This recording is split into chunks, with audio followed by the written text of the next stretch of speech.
Hello, everyone. I am here today with Katrin. Katrin is a mentor who helps women to build their legacy by freeing the lover and muse within and enjoy the relationship and love life of their dreams. Thank you so much for being here today with me, Katrin. I'm so excited. Thank you so much for having me, Sarah. I'm looking forward to a conversation that goes deep, like we are. Yes, it already was starting to before we pushed record. I was like, we better push record right now. So first off, I would love to hear a little bit about your story and how you got into the work that you do now. Of course, I would have never thought I would do the work that I do today back when I was, growing up, a teenager in my 20s. And it really was because of the catalyst of pain in my life, and more specifically, sexual pain. When I was 18 years old, I tried having PIV sex, so penis in vagina sex, with my partner at the time, and I was met with a brick wall. Penetration was impossible. And with all of the attempts over the coming weeks after that, we had some of it actually be possible, but it was excruciatingly painful. And so that set me off on a lot of frustration and disappointment and confusion around what my body was doing in the way that it was actually protecting me, right? Because my body was closing for a good reason at the time that I didn't quite understand. But it was a 6-year journey from that point when I discovered that I was experiencing something that's called vaginismus. And unfortunately, in our society, it's called a sexual dysfunction, and it is absolutely not a dysfunction. It's simply a protective body response. But that just kind of got me into deepening my own personal development, my personal growth, emotionally, mentally, erotically, spiritually, and stepping into that erotic power that I now kind of share with my community today in many aspects, not just in the bedroom, but also outside the bedroom. That's how it started. Amazing. So you kind of just went on your own healing journey, and then now you get to share that work with other people. That's so beautiful. Yeah, that's right. And unfortunately, in our medical society, in our community, but also in the broader society, right, we don't receive the kind of support that we deserve, really. And looking back now, I know that the personal healing journey was so necessary. I needed to go down all these dead ends, make quote unquote many mistakes, and I don't really believe in mistakes now, but there was so much purpose in that because I resigned from my corporate career at the time. I was an accountant looking for something more fulfilling to do. And I started just sharing my own story with overcoming vaginismus. Claiming my sexual liberation. And over the last 5-6 years now, I've been supporting women in overcoming painful sex. And over the last year, the movement, the broader movement of the liberated and in love woman was born from kind of the roots of that healing journey. Oh my gosh, that's so beautiful. That's so powerful. And you're right, the medical industry really does leave women with more questions than answers a lot of times. Yeah, well said. So let's just dive right in. You teach that your sexual liberation is your greatest business strategy. Could we dive further into that? Absolutely. I feel like this is true in so many ways. So there's many layers to this, but let's kind of start from understanding the piece on how the body is a vessel. The body is a vessel that receives information, truth, our truth. And when there is a state of closure and also a state of numbness to our experiences of life, emotionally, that's on the spectrum of all emotions, we aren't able to actually receive the kind of guidance and support and inner truth that we require to have as entrepreneurs in order to serve our purpose in the world. So we've got to, in looking at what our best business strategy is as entrepreneurs, we've got to look at the foundations of a body-led mission and legacy that we're leading and we're leaving. So from that perspective, we want to go from a state of numbness, and our society conditions us to do so, of course, because we're not encouraged to express healthy anger, for example. We're not encouraged to be loud and take up space. So many of us have these insecurities about being not enough, but also about being too much. So when we engage in that process of erotic liberation, of erotic aliveness in our minds, bodies, and souls, we actually step out of numbness and we enter a space of expression. And that expression spills out into all parts of our lives, right? In sex, love, relationships, and business. So that's one big way that our sexual liberation is so important in business. That's so huge. It's like you're opening up this creative channel. And I know for me, anytime I'm stumped on like what to write for content that day, if I just drop into my body, like into my sacral chakra, it's like right there. But I'm looking for it up here. But that's not where it is. Totally. Yeah. And we've been taught to really go to the mind as the first place for wisdom or whatever. Right. And in my childhood, I was very much, I grew up in a space where what was valued was logic. What was valued was like structure and systems rather than emotional expression and flow and spontaneity. So you're totally right. When we infuse movement and breath and sound, which are also the three principles of Tantra in our lives, we open up that channel and we essentially just let go of the layers that didn't allow for that inflow of information in the past. And we tap into like our core authentic selves. Absolutely. And I feel like the systems and the structures and all of that are valuable, but we just need a lot less of that than we think that we need. Totally. Yeah. And in the work that you do, right, about polarity of the feminine and masculine energetics, we have to very much see the value on both sides of the spectrum, but come to a place of balance within our own selves with when we lean into one and when we lean into another. They both have the purpose that they serve. Exactly. And I feel like for someone who does have a naturally feminine essence, we're leaving a lot on the table when we try to operate from the masculine. And like you said, like the masculine is so valuable too, but we can operate a huge percentage of the time in our feminine and just bring the masculine in like small doses when it helps us to have like a container. But I'm just learning that there's a lot we can do in our feminine essence. And it's like wildly effective because we're expressing ourselves as we are instead of trying to be something that's a little bit, not that we all have the masculine within us, but it's like maybe not our strongest gift.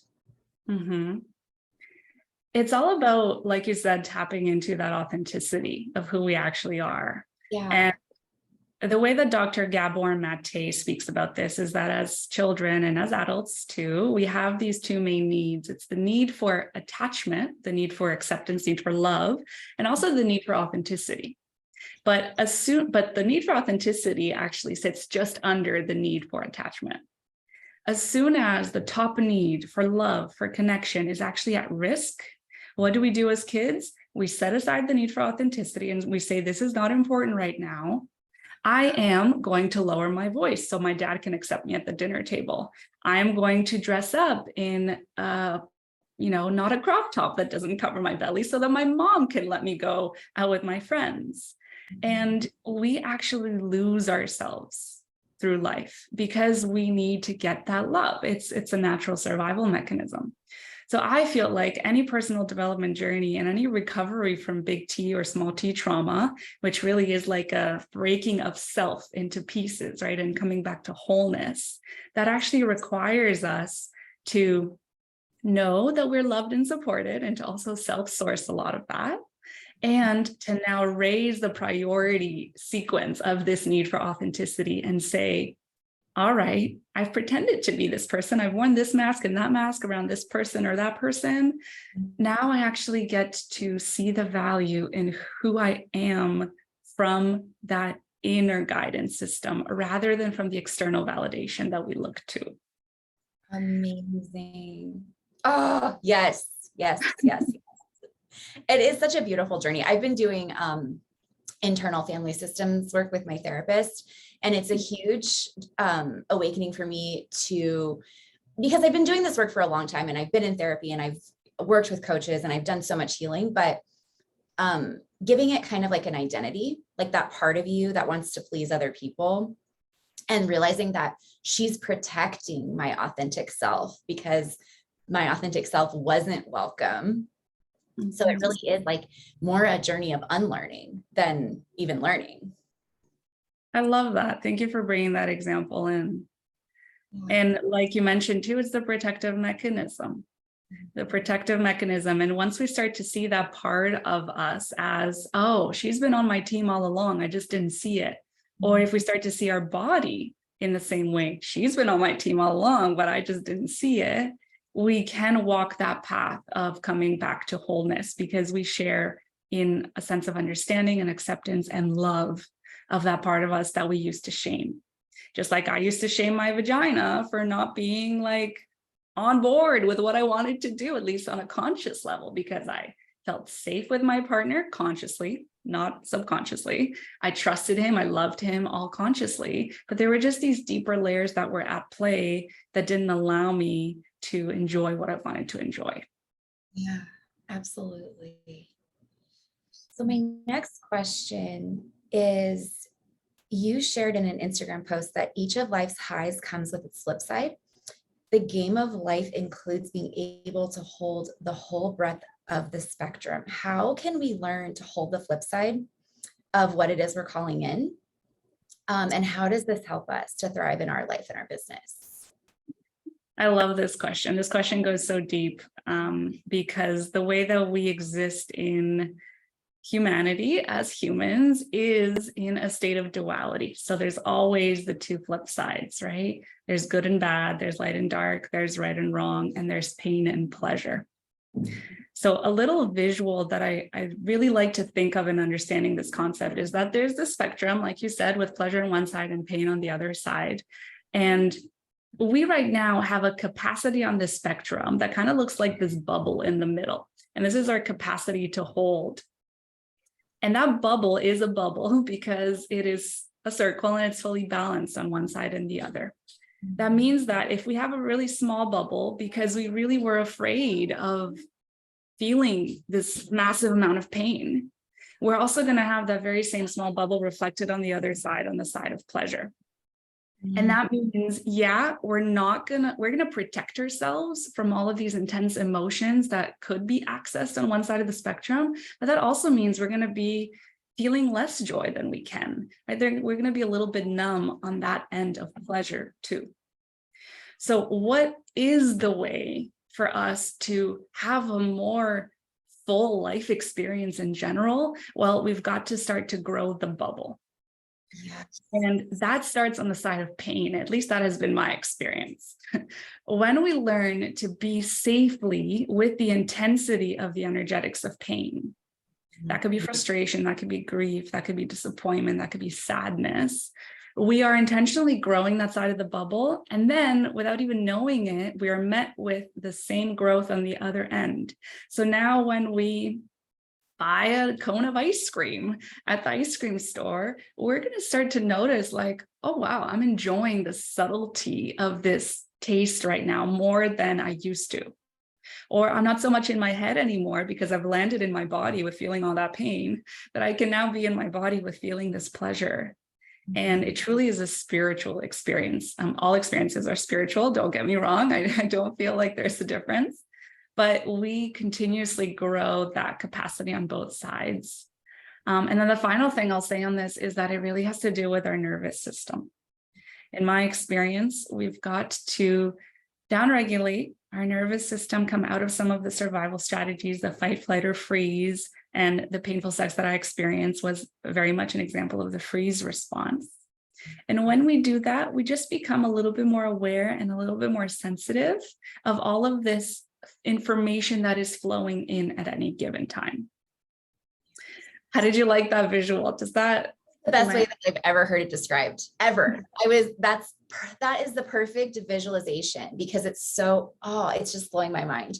Like a little personal story. I lost my dad a year ago, and it is the first like huge encounter. I've lost people before, but it's a huge encounter with grief. And I really was in this practice of just like sitting with it. And also last year was the most expansive year I've ever had in every other area of my life. So it's just so true. Like, if we're able to hold the pain, then we're able to hold the pleasure and to hold the expansion and to like quantum leap to our next level. So that's so beautiful. And even just things like my business has been growing and I've been being seen a lot more on social media. And I've had people say things like just totally misunderstand my content or kind of like hate on it. And I'm realizing like I have to be able to hold that at the same time as holding the success and holding more people seeing my work and more people coming into my world, because it's going to happen. And as this part grows, as the audience and the community increases, the more chance there's going to be for people to just really not like me or really, be triggered by some of the things that I post. So yeah, it's such a powerful practice to learn how to hold the duality. It totally is. And thank you so much for sharing that part of your story.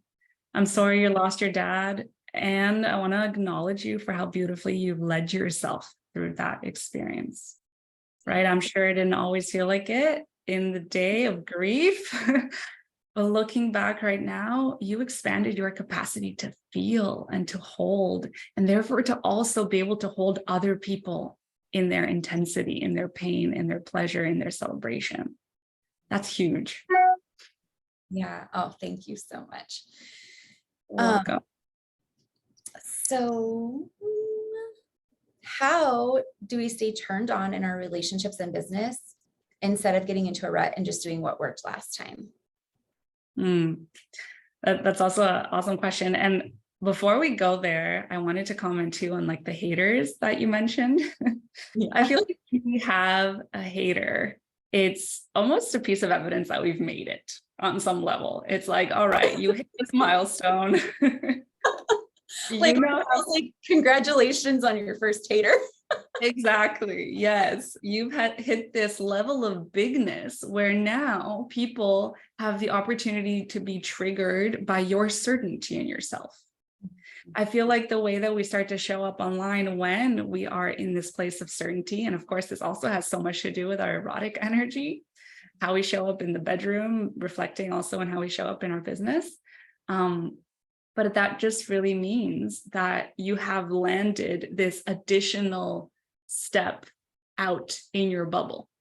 And I don't really love to say, you got to get out of your comfort zone in order to grow. In my opinion, you have to be on the edge of that cliff in order to grow. That's where we can safely expand our capacity. So being on the edge of the bubble and then taking another further step, seeing that you're still in the bubble, but that there's all of this additional like land of the unknown in front of you that you get to choose to engage with. Amazing. I love that. I think that's true. And I think it's helpful because when we just are so focused on, you've got to stay within the realm of like what's okay for you and then slowly take the next step and slowly build your tolerance. I love that. Yeah, I have so many examples of erotic related experiences like that. If we throw ourselves into something that feels like a no right now because our body is just not ready to safely experience that, we're going to keep re-traumatizing ourselves, and hence kind of shrink down into that bubble of what now feels safe, but it is less of what used to feel safe because we just experienced pain that we weren't really ready for. And there's this just example with children playing in the backyard of schools. When there is no fence to show you where the edges of the backyard are, you notice that the kids are playing in these little groups, like huddled all together. When you put a fence in the school's backyard, you now have these kids spread out into all corners of that space because they have a container in which they are held, a box in which they feel like, okay, I can play to the edges now because there is that safe space structured out.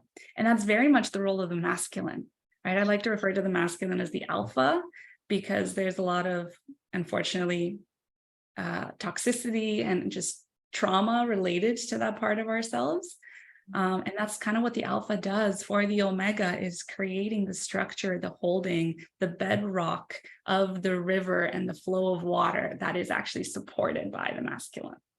Oh my gosh, that's beautiful.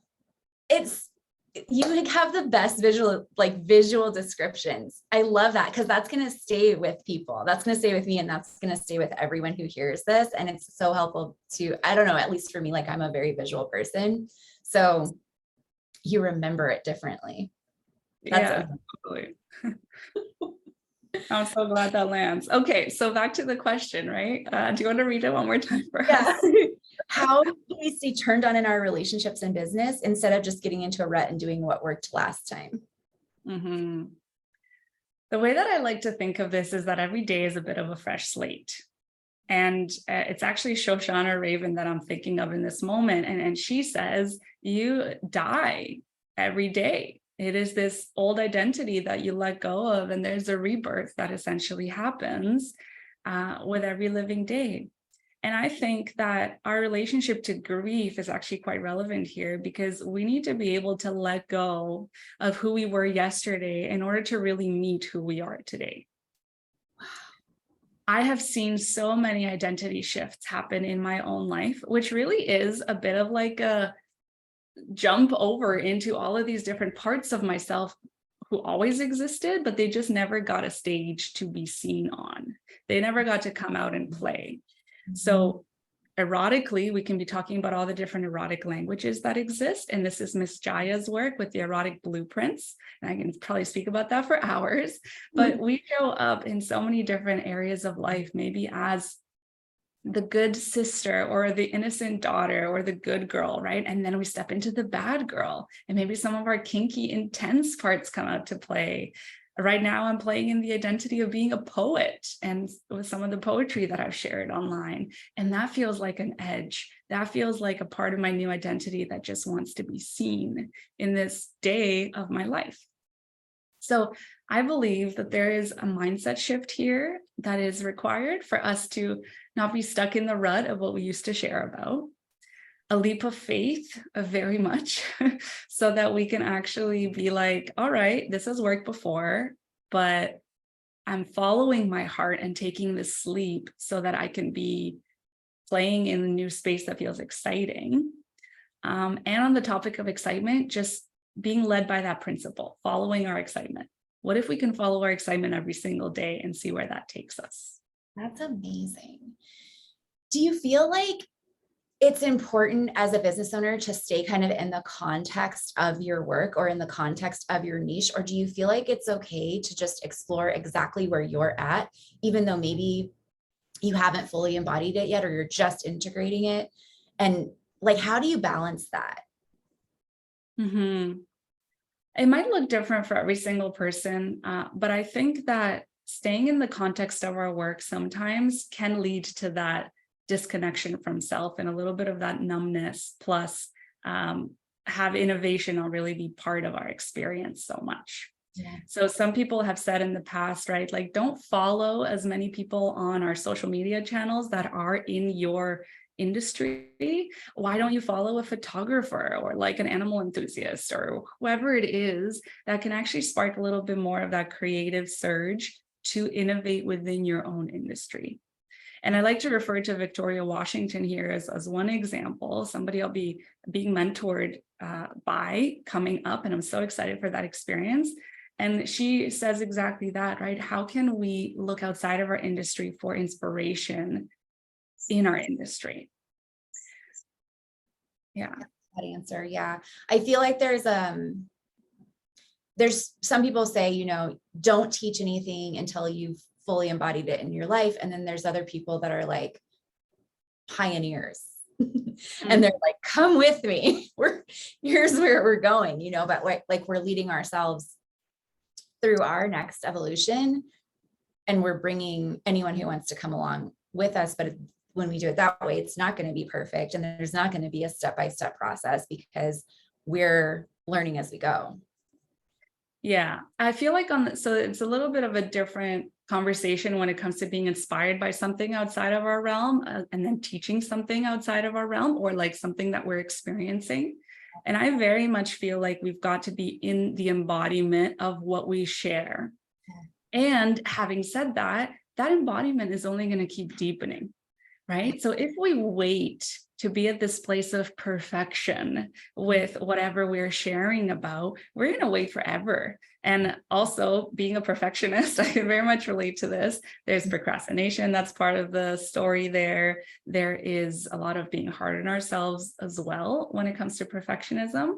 But it also means we're going to continue to wait rather than share our gifts with the world.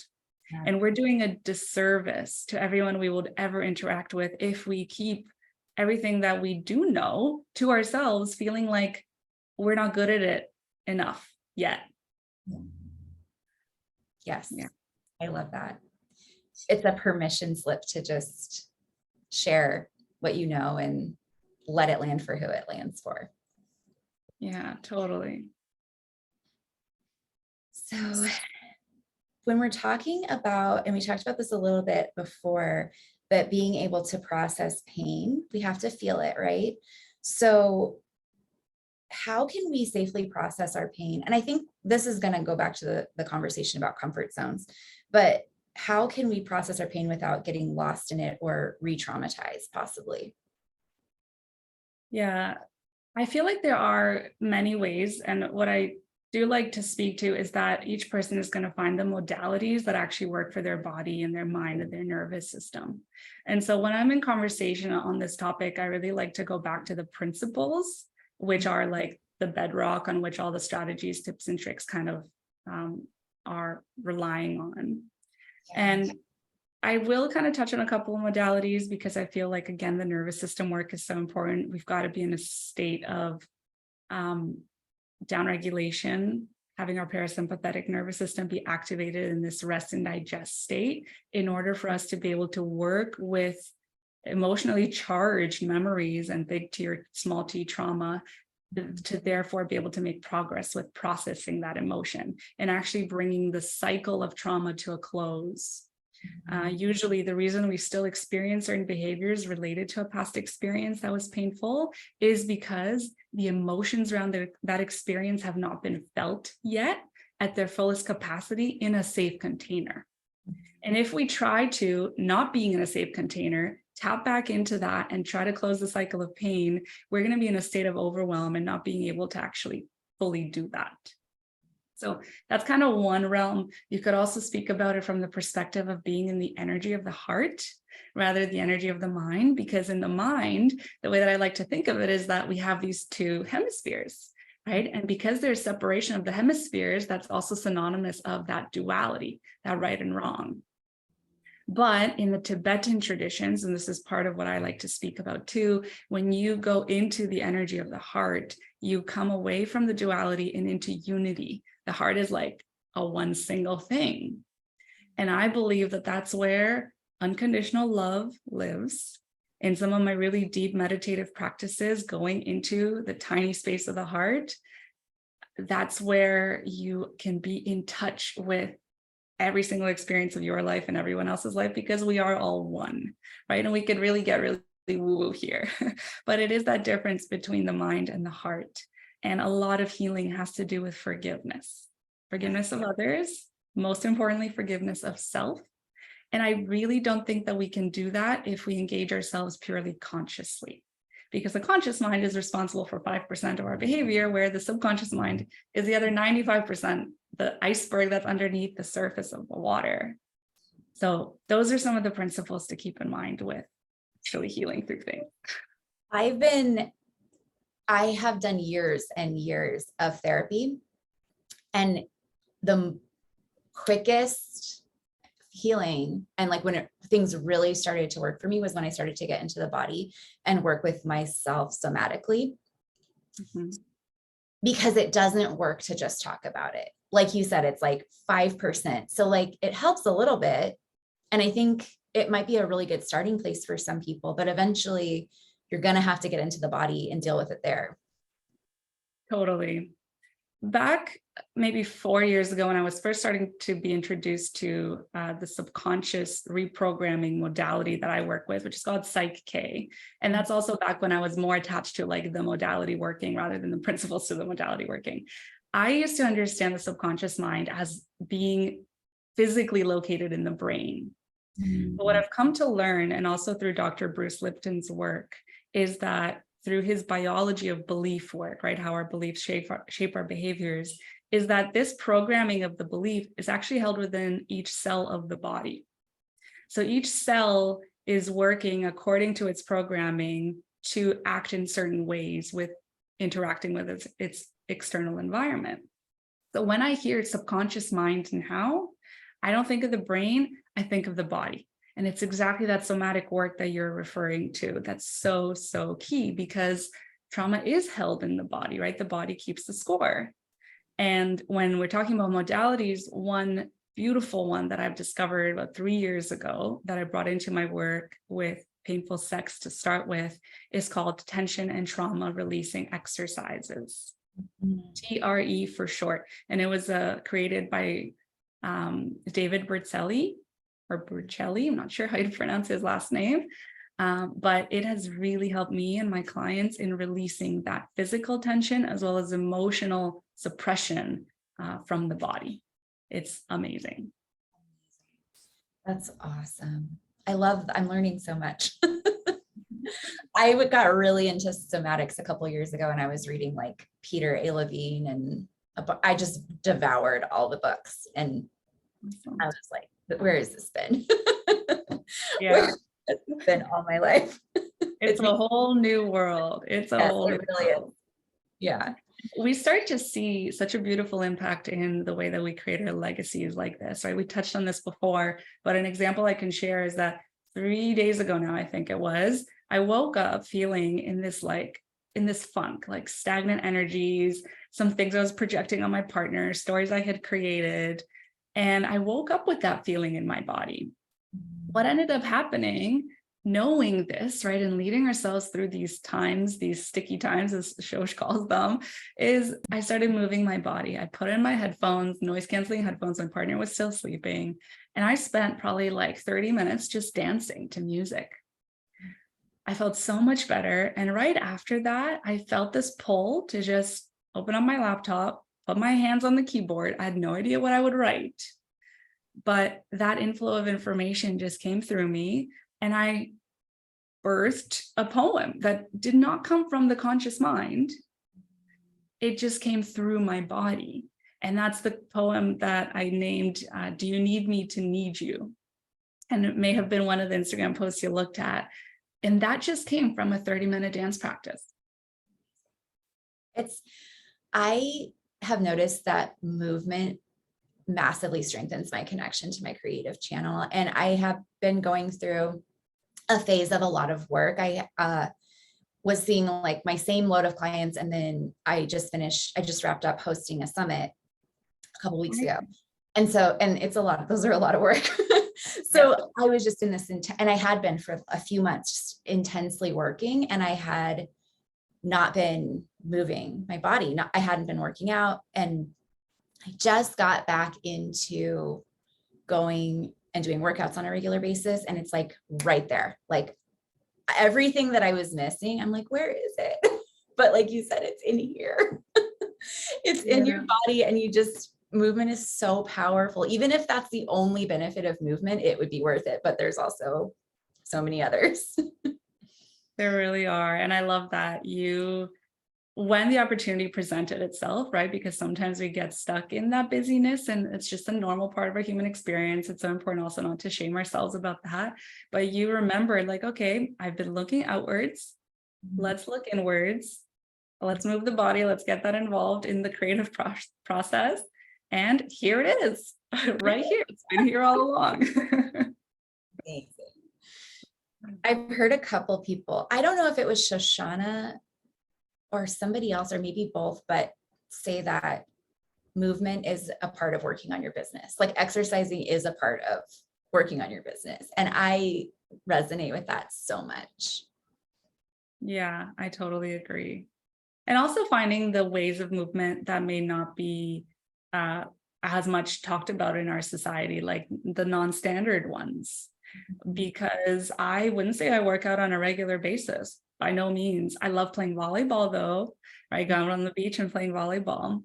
And often too, I like to speak about the difference in different dance practices, moving from a dance practice that might be more structured, kind of like you've got a routine, you're going to a class, you're learning a routine, to more of an intuitive flow with dance.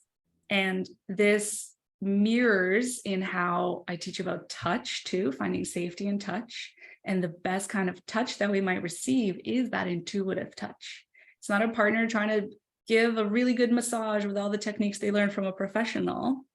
It's them following their own intuition with how they desire to touch your body, if they're actually doing that for them, right? Because it's their pleasure. Or for your pleasure, being in tune with what you want and how you want it exactly, and moving their hands with that balance between like structure and flow. So intuitive dance is that balance. It's moving for expression, right, rather than moving for performance. And in the bedroom, we definitely want to be moving for expression, moaning for expression, whatever it is, rather than doing it for performance. And it's a massive shift. It's so, so key in sex, love, relationships, and business. It's huge. And there's probably a lot of deconditioning that needs to happen around that too, because it is portrayed in such a performative way in our culture.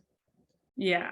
Porn is an awful example of what sex can look like, what fulfilling sex can look like. Unfortunately, it serves as sex education for so many kids and adults whenever you may have been introduced to that.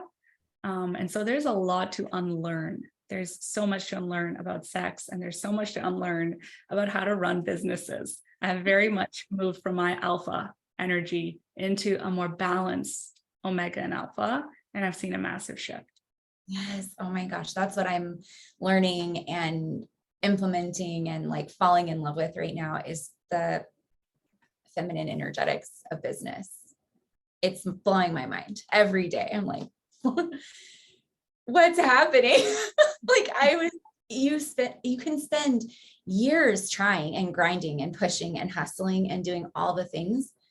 And that does work to a point, but it's like, you do reach a ceiling with that as a feminine energy essence human. So yeah. And we can be so hard on ourselves on the other end of that and being like, I did everything right. I paid for this mentor, I paid for this program or course. This was a structure that was given. Like I followed the steps. Why isn't it working? Well, on a deeper level, we are meant to be in our unique genius zones. And I like to say that a path there is by unleashing that lover and that muse within, where the muse is that creative channel, like you put it. It's your unique creative channel, your unique genius zone. And maybe having a website is not for you because that's not a turn on in the way that you run business, or being on TikTok is not your form of turn on. So we've got to really learn what works for us and ignore everything outside of ourselves that says, you should do it this way. Today, when I hear someone shoulding me or when I should myself, I start to notice that. And we can find so many little clues in the way that we speak to ourselves and the way that language is in general on, what our resistances, insecurities, etc. And one of my mentors, a man who I trained energy healing with, his name is Ed Stracher. He said, language creates reality. Words cast spells. That's why it's called spelling. Yeah. So the way that we talk to ourselves cast spells, and we've got to shift that. And that's how we create a reality that we actually desire, a life by design rather than a life by default. Oh my gosh, it's so beautiful and powerful. I love that. Spelling. Yeah. Spelling. It's amazing.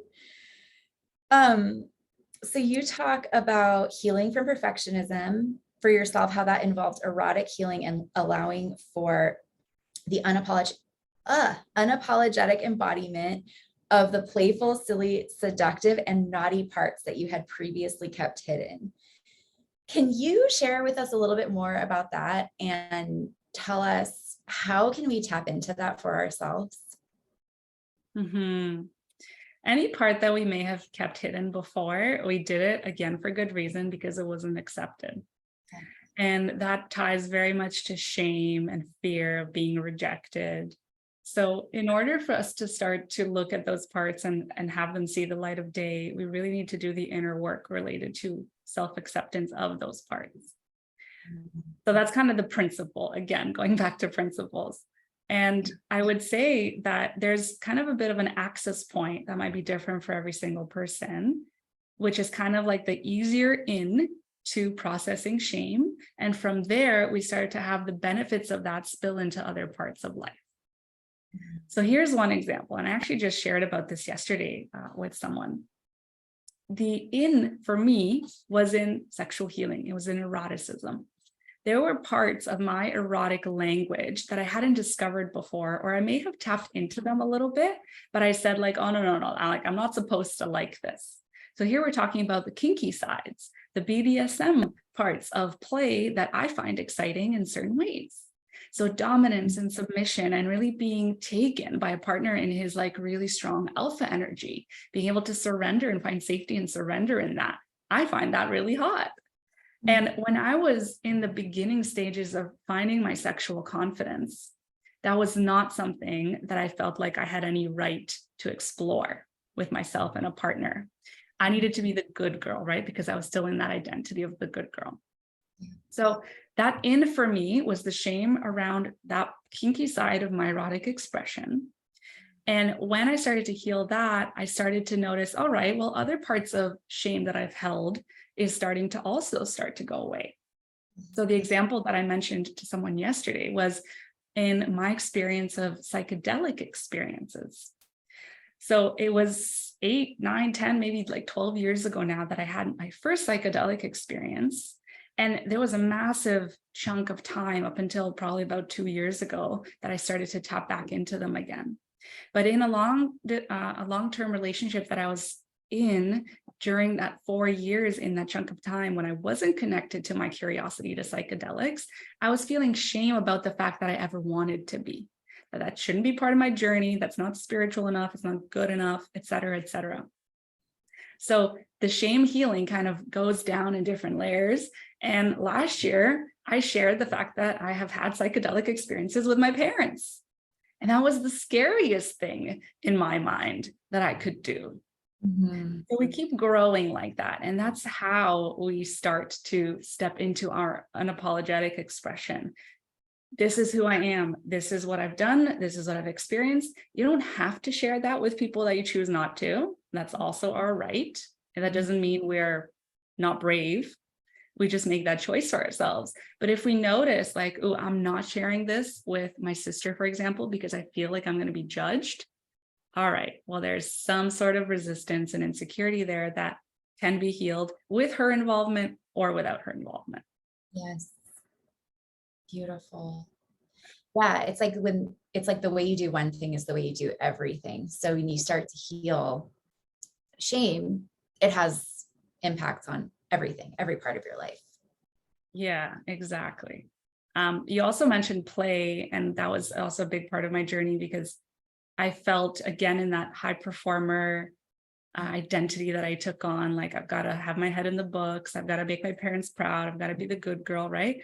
All of that didn't make a lot of room for play and innocent pleasure and exploration in my life. And there was a laziness that I associated with that.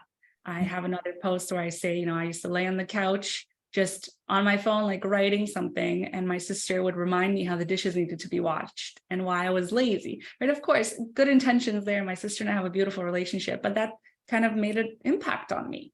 And so I associated play and I associated rest with laziness.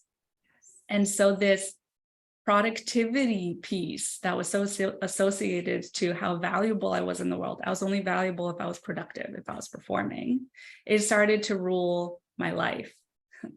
When I found balance between rest and productivity and play and pleasure and productivity, a lot changed. And again, that spills over into our business. But I feel like, again, my access point to that was sexuality.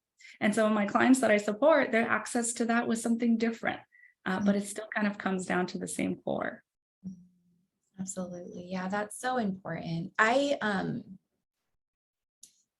discovered cycle syncing in 2018. And ever since then, I've just scheduled 3 days off a month, like Amazing. for my period.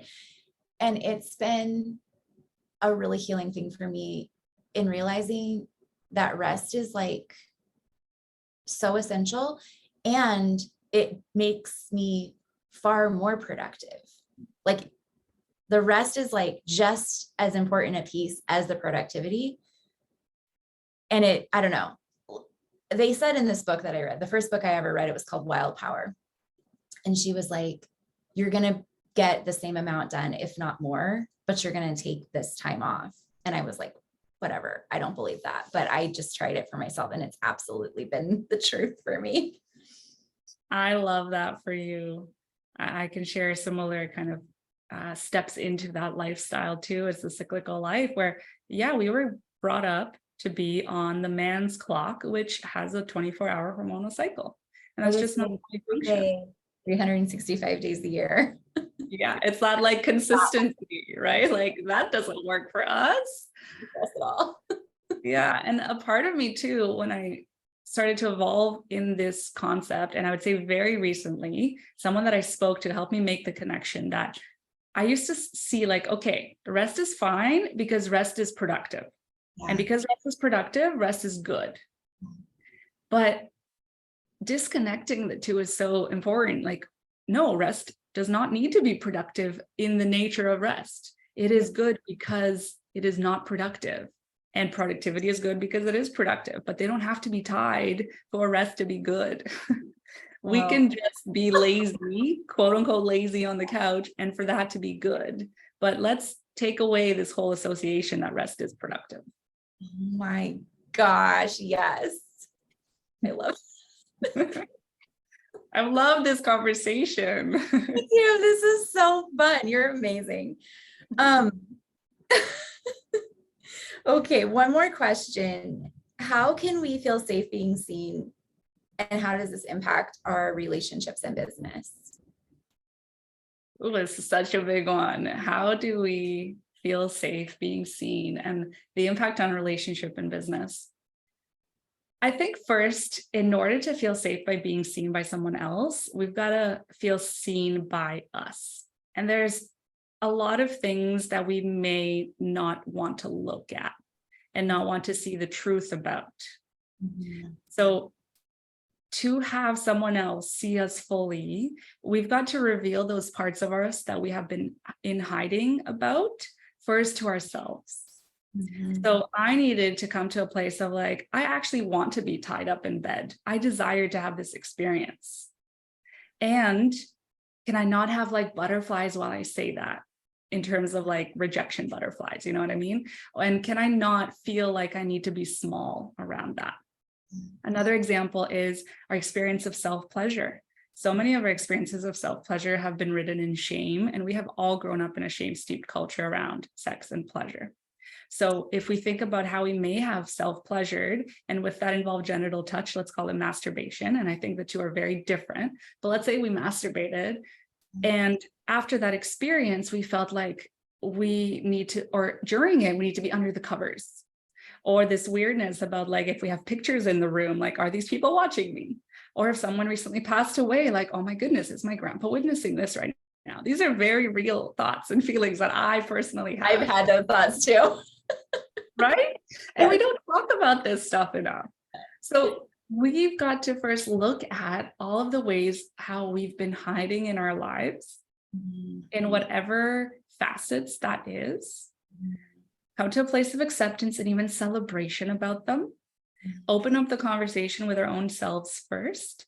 And then once we find that comfort on the edge of our comfort zone, start to actually invite someone who feels like a safe person to share with into that conversation. So that might be our best friend to start. And maybe this is something that has to do with like our parents' relationship and how much they were fighting when we were little. But what if we can first share that with a friend and start to witness that acceptance outside of ourselves?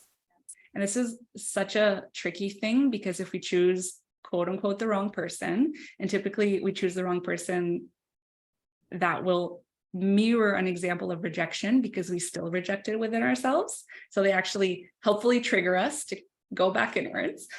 But when we're ready, we're going to share that with a person who finally accepts us and loves us through it.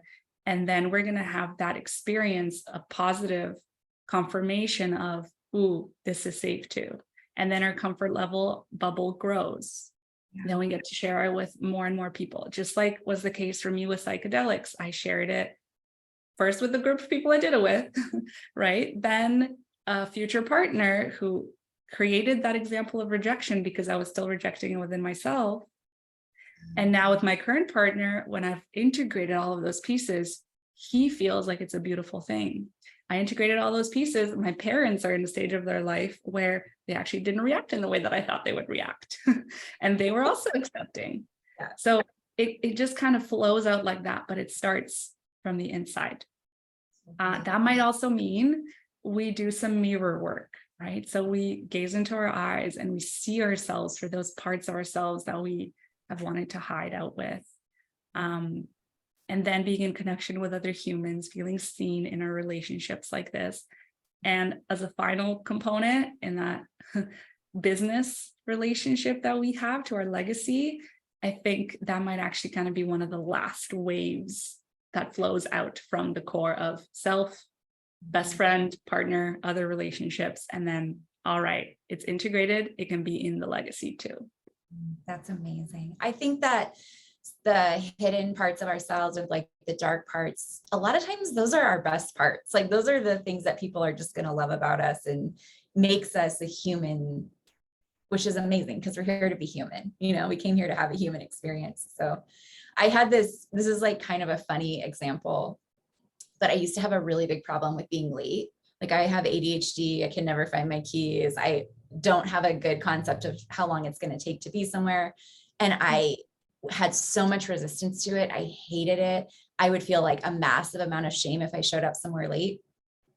Yeah. And then one day I had been doing a lot of work and I was like, I'm just going to decide that this is awesome. Like I'm like this fun, free spirit that can't ever be anywhere on time. And it's adorable. And I just like fully accepted it about myself.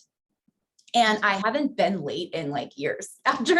I just had to integrate it and accept it and love it. And I'm like a very effortlessly punctual person now because I just kind of realized the resistance was gone. And I realized like, I don't like the feeling of rushing around. It feels a lot better to me to go slow and be early and be prepared.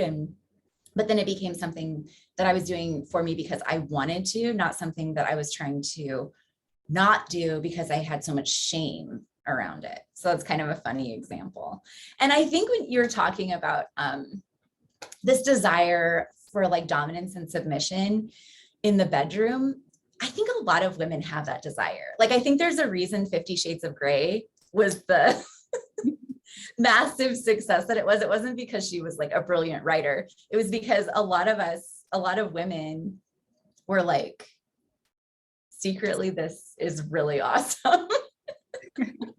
Absolutely. I totally agree. And there's so much that was, left to be desired from that book, also on consent and all of these things. But you're right. It spoke to our deep desire on a foundational level too, is like to be held, to be ravished, to be seen, and to just not need to make any decisions in the bedroom and just like totally let go and surrender. Yeah. And I feel like, especially for women who could consider themselves as alpha women, and that was very much an identity I lived in and still do in certain facets of my business or life, but mostly my business. That is the desire, because we desire the opposite. We got to have this pendulum swing the other way. And we desire that deep rest that's available with letting go of the alpha and being fully in the omega. That is nourishing. Absolutely. It's so nourishing. And I love the example you shared on being late. That was so me, because my dad shamed my sister and I very much around being late. And I'm sure there's other pieces that kind of play into that, but that's kind of the root of it. And I love that example because it perfectly showcased that it was the acceptance that led to the shift. And what we resist persists, right? That's why the lateness persisted while there was this resistance to the whole ordeal. Exactly. Yeah. And I feel like when you fully accept that in yourself, you can fully accept it in other people too. And you just Mm, give them this, you're like, no, it's totally fine. I accept me, totally. I accept you. Yes. In a very close friendship, that's exactly what happened. And I used to feel just like my dad used to feel. He used to feel disrespected if we were late. That's kind of why it triggered him so much. I took that on because I also had shame around my lateness at times. And because I took that on, I started to also start to feel disrespected if someone was late for me. And so when my best friend would be late, it felt like a personal attack in many ways. And of course it wasn't, but it was the whole acceptance that needed to happen. And now if she's late, and by the way, I feel like she's accepted this in herself too, so much that she's not as late as often. But if she happened to be late, amazing. I get to spend this time with myself, doing something I enjoy, being on my phone or having a book with me, preparing for that, and just like take life in the flow of how it happens to go rather than try to grasp onto control and should myself in how it needs to go so that I can be quote unquote happy. And I think if we have any sort of expectation, they lead to disappointment. So we've got to let go of expectations altogether. Yes. Oh my gosh. Yes. Well, I could talk to you all day. This has been so much fun, but um, I would just like to ask you, how can we find you and work with you? You can find me on social media on Instagram at Katrin with Love. My page on painful sex is called Vaginismus Sisters on Instagram. And my website is katrinwithlove.com. Amazing. Thank you so much for this interview. I've had a blast. It's been so much fun. I've loved it as well. Thank you so much, Sarah. It's a pleasure speaking with you. Thank you. Have a wonderful rest of your day. You too.